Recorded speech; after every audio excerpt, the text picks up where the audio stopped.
Olá pessoal, estamos aqui com mais um estudo da Palavra de Deus e hoje eu vou trazer para vocês dois textos muito parecidos, de autores diferentes, mas que falam o mesmo contexto. E a pergunta é, será que Deus ele está ligado, ele se importa com cada detalhe que acontece na minha vida? Vamos ver? Primeiro, Lucas capítulo de número 12, o versículo 4. Digo a vocês, meus amigos, não temos que matam o corpo, e depois disso nada mais podem fazer. Eu, porém, vou mostrar a quem vocês devem temer. Temam aquele que, depois de matar, tem poder para lançar no inferno. Sim, digo a esse, vocês devem temer. Não se vendem 5 pardais por 2 moedinhas. É uma pergunta. Não se vendem 5 pardais por 2 moedinhas? Entretanto, Deus não se esquece de nenhum deles. Até os cabelos da cabeça de vocês estão todos contados. Não temam, vocês valem bem mais do que muitos pardais. Esse foi o autor Lucas. Agora vamos ver o que Mateus diz em capítulo de número 10, versículo 28. Não temam os que matam o corpo, mas não podem matar a alma. Pelo contrário, temam aquele que pode fazer parecer no inferno, tanto a alma como o corpo. Não se vendem 2 pardais por uma moedinha? Outra pergunta. Olha como é parecido os textos. Entretanto, nenhum deles cairá no chão sem o consentimento do Pai de vocês. E quanto a vocês, até o cabelo, os cabelos da cabeça de vocês estão todos contados. Portanto, não temam.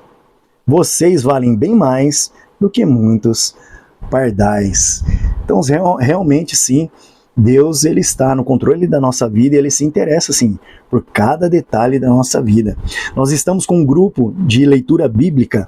Nós vamos ler a Bíblia durante um ano. Nós já estamos no livro de Deuteronômio e nós vemos ali cada detalhe que Deus vai dando das leis, a respeito das leis. Então Deus quer sim a sua vida por completo, em cada detalhe que você possa glorificar o nome de Deus. Então nós vimos aqui 2 textos de autores diferentes que remetem ao mesmo contexto, afirmando que Deus sim se interessa em saber cada detalhe da tua vida e Ele está cuidando de nós. Ele fala que o fio de cabelo das nossas cabeças estão todos contados. Ele sabe quantos fios de cabelo você tem. Olha que coisa linda. Mas fio de cabelo parece algo tão insignificante, né? Mas Deus se importa com cada detalhe da nossa vida. Você não pediu o fôlego de vida hoje, não é verdade? Você orou pedindo o fôlego de vida, mas Ele te deu. Você dormiu, Ele estava aguardando, você levantou, acordou respirando. Como que Deus é bom, como que Deus é maravilhoso. Dói quando você puxa um fio de cabelo? Se você puxar, vai doer. Eu lembro que quando apareceu o primeiro fio de cabelo branco na minha cabeça, eu fui lá e arranquei. No outro dia, apareceu 2 fios de cabelo branco. Então eu aprendi que nós não podemos mudar o fluxo natural das coisas. Deus ele continua no controle de tudo. Aí tem gente que às vezes vai perguntar, sempre tem pessoas assim, né? Meus irmãos, vamos nos importar com aquilo que glorifica, aquilo que edifica. E não vamos perder tempo com coisinhas pequenas que só atrasam a nossa vida, causam empecilhos na vida das pessoas. Não seja inconveniente. Ontem nós aprendemos na escola bíblica dominical, não seja inconveniente. Por exemplo, você conhece aquela pessoa que não gosta de brincadeira, então não brinque com ela, respeite. O meu limite termina quando começa o seu. Então nós devemos sim respeitar. Vamos respeitar o próximo. Procure estar atento para aquilo que as pessoas gostam. O nosso pastor presidente, ele sempre fala, o pastor Machado, olha, quer ser feliz? Promova a felicidade. Se doe. Lembrando que amor é uma decisão. Eu decido amar. Então, a partir do momento que eu decido amar alguém ou uma causa, eu vou me doar por esta causa, eu vou me doar por alguém para que eu possa promover felicidade, para que eu possa ver o sorriso na vida daquela pessoa. Então nós vemos aqui, algumas pessoas podem até perguntar, né, perdendo tempo, né, aquela coisa insignificante, mas Deus não se importa com os carecas, aqueles que não têm cabelo, nesse texto bíblico? Claro que Deus se importa. Deus não faz acepção de pessoas. Quer uma prova disso? Romanos 2:11. Porque Deus não trata as pessoas com parcialidade. Ele se importa com todos. O amor dele, a graça dele é derramada para todos. Por cima de todos. Deus te ama. Louvado seja Deus. Se Deus cuida de cada detalhe da nossa vida e às vezes nós nem percebemos, Às vezes nós nem percebemos. No decorrer do dia, ele vem te dar um livramento e você nem viu. Algo estava querendo fazer mal para você e ele ordenou anjos ao seu respeito e impediu que algo o atingisse, até mesmo espiritualmente. Então ele nos dá livramento, ele está nos guardando. Então, se Deus cuida de cada detalhe da nossa vida e às vezes nós nem percebemos, o que dirá com as coisas que podem realmente nos derrubar? Aquelas coisas que podem nos tirar da presença de Deus, como um esfriamento espiritual. Nós sempre pregamos para os irmãos da nossa igreja: olha, seja constante na casa do Senhor, esteja ligado nas atividades da igreja, para que você possa sempre estar praticando aquilo que é ensinado. Você vai para a escola, a matéria é dada, você anota, aprende e você coloca em prática. Como eu costumo dizer, deserto não é lugar de habitação. Você é levado ao deserto para prestar uma prova. Algo tem que ser ensinado para você. Você aprendeu, adquiriu conhecimento, passou da prova, você sai do deserto, você sai da escola, você passa de ano. Vamos para a próxima fase. Então vamos tratar aqui de algo que realmente pode nos tirar da presença de Deus. Se Deus se importa com os detalhes, imagine com aquelas coisas grandes que pode te paralisar na fé. Então vamos analisar agora o seguinte contexto. As palavras do Senhor Jesus, veja só. Essas palavras são minha e sua missão. Missão, ele remete à obrigação. Obrigação parece ser uma coisa pesada, né? Mas quando a obrigação é feita com amor, lembrando que amor é uma decisão, quando essa obrigação é feita para a glória de Deus, se torna algo prazeroso para as nossas vidas. E esse texto está lá em Mateus capítulo 16 e 24, que fala que cada um deve carregar a sua cruz. Então Jesus disse aos seus discípulos: se alguém quer vir após mim, negue a si mesmo, tome a sua cruz e siga-me. Lembrando que somos administradores de Deus nessa terra. Tudo que foi colocado em sua mão, essa camiseta, essa camisa, não é minha. Esse celular a qual eu estou gravando não é meu. Essa casa não é minha. Os filhos não é seu, o seu carro não é seu. É empréstimo de Deus para a sua vida. E Ele quer que você cuide bem de tudo isso que foi lançado em suas mãos, que veio até as suas mãos. Somos administradores de Deus aqui nessa terra. Ah não, o que eu consegui foi por meu próprio entendimento. Quem dá entendimento é Deus. Quem dá sabedoria é Deus, vem dos céus. Pode lutar, pode bater, vai chegar na conclusão que quem dá sabedoria, quem capacita o homem é Deus. Versículo 25, pois quem quiser salvar a sua vida, perderá, e quem perder a vida por minha causa, esse a achará. Agora o versículo 26 é um perigo. Do que adiantará uma pessoa ganhar o mundo inteiro? Daqui a pouco eu vou explicar o que é esse ganhar o mundo inteiro. E perder a sua alma. O que dará uma pessoa em troca de sua alma? 27. Porque o Filho do Homem há de vir na glória de seu Pai, como seus anjos, e então retribuirá a cada um conforme as suas obras. Em verdade lhes digo que dos que aqui se encontram, existem alguns que não passarão pela morte até que vejam o Filho do Homem vir no seu reino. Então o versículo-chave aqui é o versículo 26. De que adiantará uma pessoa ganhar o mundo inteiro e perder a sua alma? Esse ganhar o mundo inteiro é aquela pessoa que só pensa em vencer na vida. Obter conquistas, batalhar arduamente. Mas irmão Elton, tem alguma coisa de errado com isso? Não, não tem nada de errado. Desde que você possa combinar isso com um tempo de qualidade separado para Deus. Já reparou? Você conhece alguém que só tem tempo para trabalhar? Ele não tem tempo para os filhos, não tem tempo para a família, não tem tempo para a esposa, não tem tempo nem para ele mesmo. Já viu pessoas assim? Então essa pessoa está se afundando e o esfriamento espiritual vai tomando conta da vida dela. Tome muito cuidado com isso. Isso é um perigo, traz morte espiritual. E isso é muito sério. Porque nós acreditamos num Deus que é o Pai da eternidade. E a eternidade existe. A eternidade existe e vai chegar para todos. O que é que eu estou plantando? Então ganhar o mundo inteiro é esse vencer na vida, obter conquistas, batalhar arduamente e não tem tempo para Deus. A partir do momento que você tem tempo para Deus, você vai estar aprendendo como lidar, como ter carinho pelos filhos, como cuidar da esposa, a esposa do esposo, como ter uma família abençoada para a glória de Deus. Então separe um tempo de qualidade para para Deus. E você vai ver a sua vida melhorar.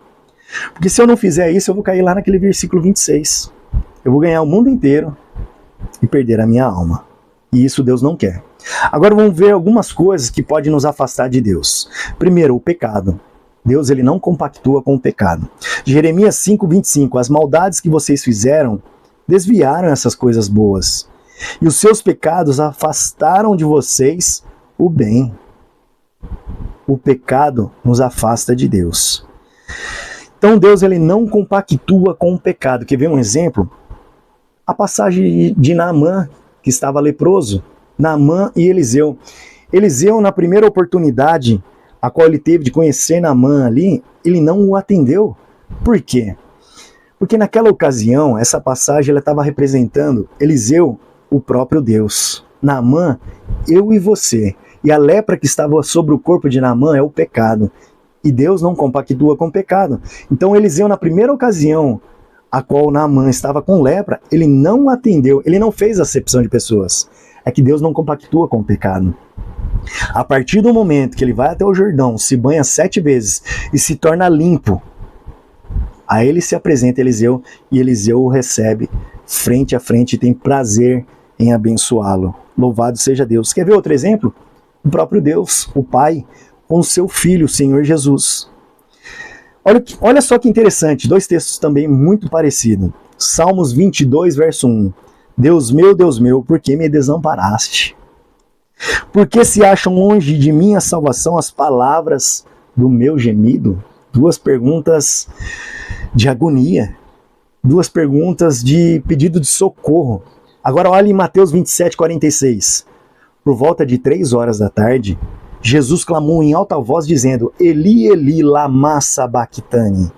Deus meu, por que me desamparaste? Vamos abrir alguns parênteses aqui. Nesse momento, Jesus se sentiu sozinho. Ele se sentiu só. Sabe por quê? Quando o Verbo se tornou carne, quando Jesus veio para este mundo, ele deixou na garagem celestial algumas coisas para se tornar carne e homem como eu e você. Para sentir as mesmas coisas que nós sentimos. Ele se esvaziou de si mesmo.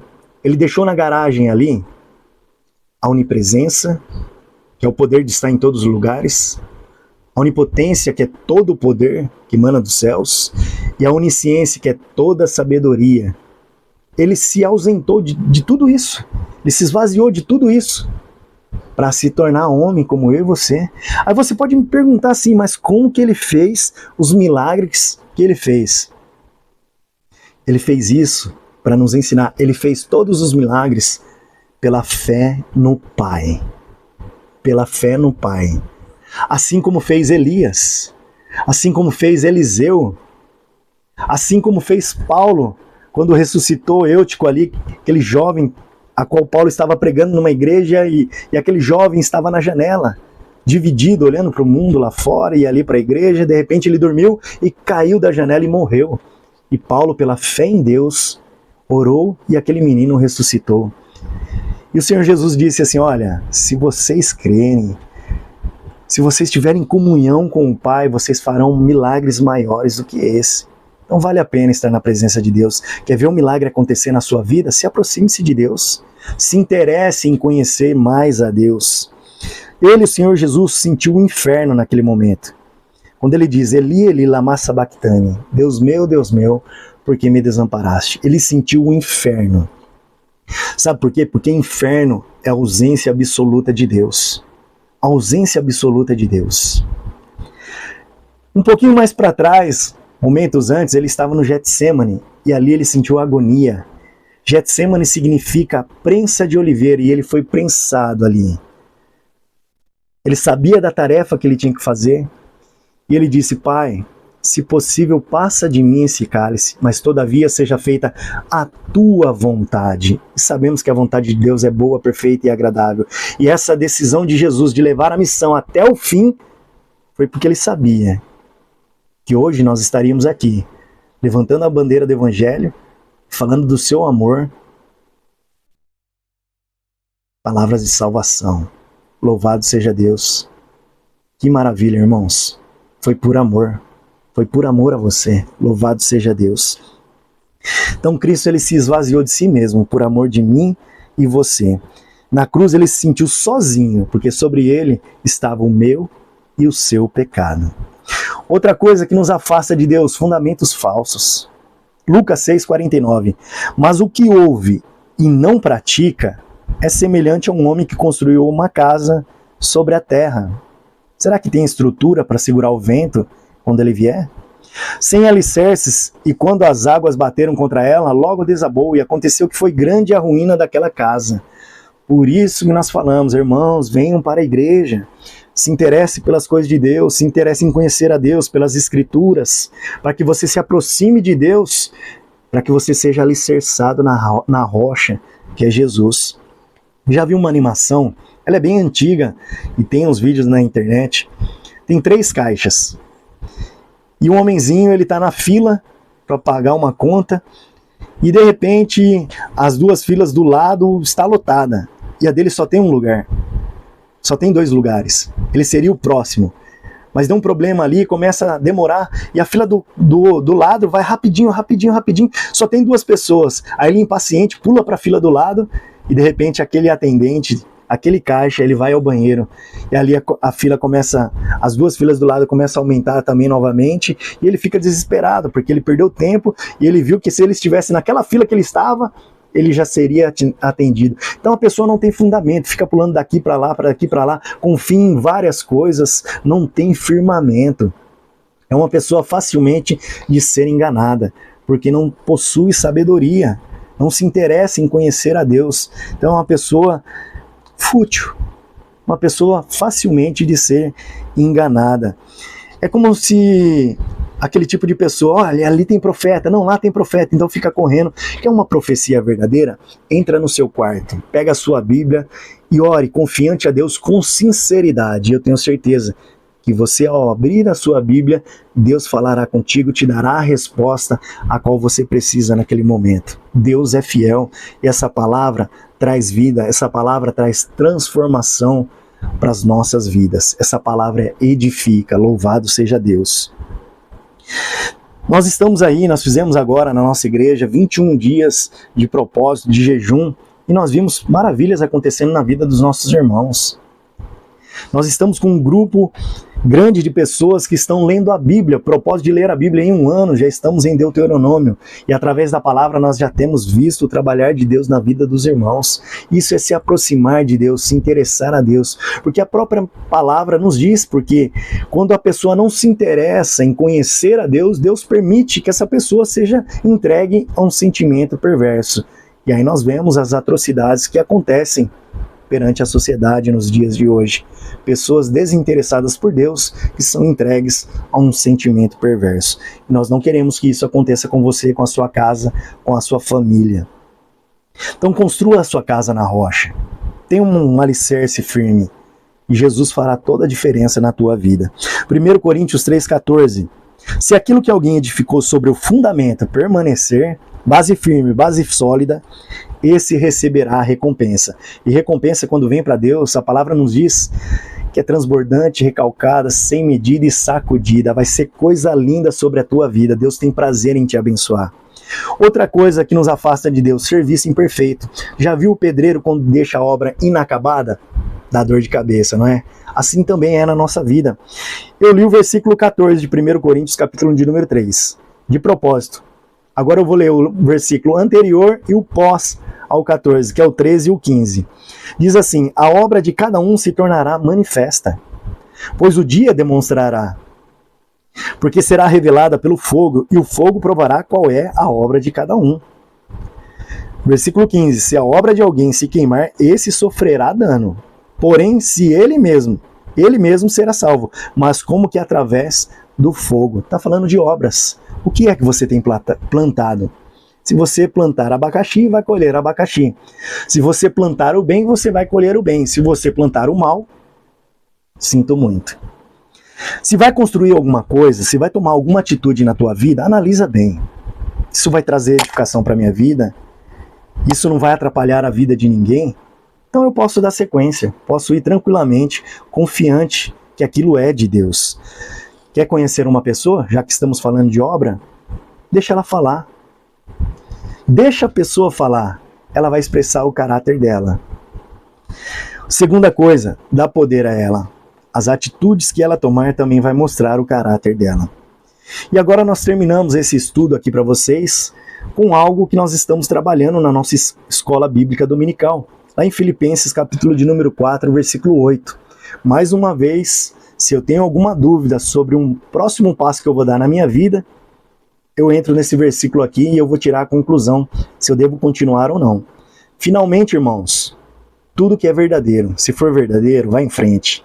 Tudo que é respeitável, se é algo de respeito, tudo que é justo, tudo que é puro, tudo que é amável, tudo que é de boa fama, se alguma virtude há e se algum louvor existe, seja isso que ocupe o pensamento de vocês. Se vai trazer edificação, se vai glorificar o nome de Deus, dá sequência, vai em frente porque é bênção. E aí o nome do Senhor vai ser glorificado através da sua vida, através desse ato. Espero que essa palavra possa trazer e gerar frutos no seu coração e na sua mente que você possa colocar em prática. Que possamos ser uma pessoa melhor, esposo melhor, filho melhor, esposa melhor, um amigo melhor, um irmão melhor, um servo melhor. Esse é o interesse do nosso coração. Que você cresça na graça e no conhecimento de Deus. Que Deus te abençoe e até a próxima.